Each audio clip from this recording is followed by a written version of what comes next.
Good day and welcome back to another DBZ Dokkan Metal video.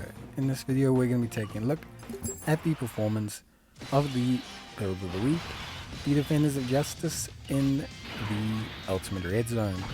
So we're going to take a look at the Defenders of Justice and how well they perform. We've chosen the Metal Cooler Red Zone as well. The Metal Cooler Red Zone does have relatively quick build up, and I think the Defenders of Justice can be broken up into two components. I think you kind of get the Defenders of Justice general units like Super 17, Great Saiyaman 1 and 2, the Universe 11 characters, etc. And then you get like the Dragon Ball Heroes crossover units. Now the Dragon Ball Heroes crossover units are very good, although they do require dupes. So for them to dominate a red zone, they generally require a couple dupes, but they are a very, very good subset of units that do a very good job. So the Dragon Ball Heroes units, I think, are very good, whereas the Defenders of Justice units, the generic ones, are also very good, but far more limited in their performance. You can see right here that a lot of them are taking big damage, even with items active. And this is part of some of the reasons that the Defenders of Justice team has.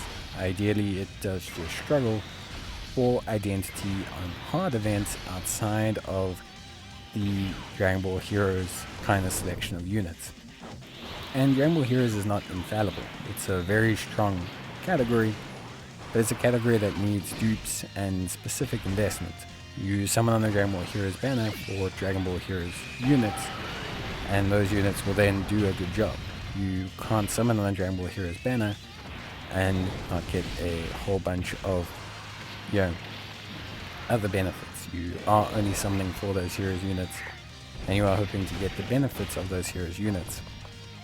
And those Heroes units do great. They just also aren't really a bunch of units that do a crazy job. Like, they are good units, they don't do an insane job, especially at 55%. They can't really hard carry you at 55%. You need a bit of luck and a bit of RNG to make things work. But they are very good, and there's some really strong options in that team as well.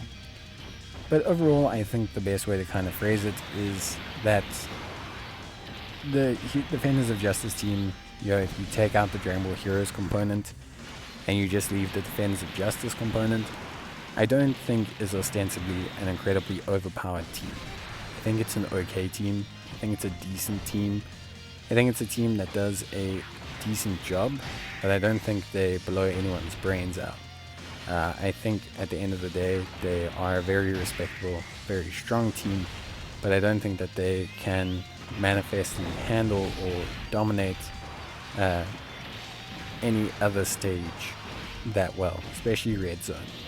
I think, the Heroes team is where the level gets elevated a bit, and with a couple units, you can really make the Heroes team function pretty well and do a pretty good job when it comes to Red Zone. But again, they do need some dupes, especially for this Red Zone, as the SSJ4 Goku and SSJ4 Gohan, who are both two premier units for, this team, do struggle a little bit in terms of their overall tankiness. So that is something that I would specify, but beyond that, it's pretty much straightforward. Now, of course, that kind of covers everything you need to know. I think in general you have a pretty good job when it comes to these units, and I think you have a chance of beating Red Zone, especially some of the earlier Red Zone and possibly some of the others. I do just think they struggle a little bit without dupes. I think if you've got dupes in them, I think they do a great job. I think that gives them the stats boost they need to really function at a top level. But yeah, the team is still very good. Obviously, I just wanted to show a couple clips of the team doing a pretty solid job. I think overall there's a good crop for them in the physical phase of the Metal Cooler stage. But I think if you bring SSJ4 Goku or Xeno Full Power Goku, I think you are going to need one that's got dupes in them. I just don't see him handling this stage without dupes, especially before Super. it's just not really on for me. I just don't really see it functioning that well. But there are some really good options, and I think you can make a fun team. I just don't know if Defenders of Justice gets through the second phase without, you know, let's say without some significant RNG and luck on its side in regards to super attacks from Metalcore Cooler. Because I think at any stage, super attacks from Metalcore Cooler are basically guaranteed to kind of, you know, end a lot of these units, even with the Whis active, even with all of those situations kind of going for them. I do think you are going to lack that. But beyond that, that is basically it. There's not really too much else to say.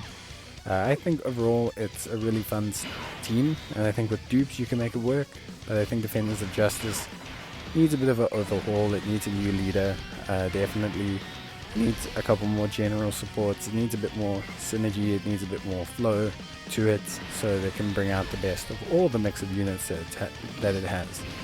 I think to run a mixed team right now is not very possible, so I think that's something it needs to rectify. But beyond that, I think it's basically, it is what it is. I think it's a very good team and it's a lot of fun. So yeah, but that's going to be it for me. Hope you enjoyed the video, and I'll see you next time. Bye.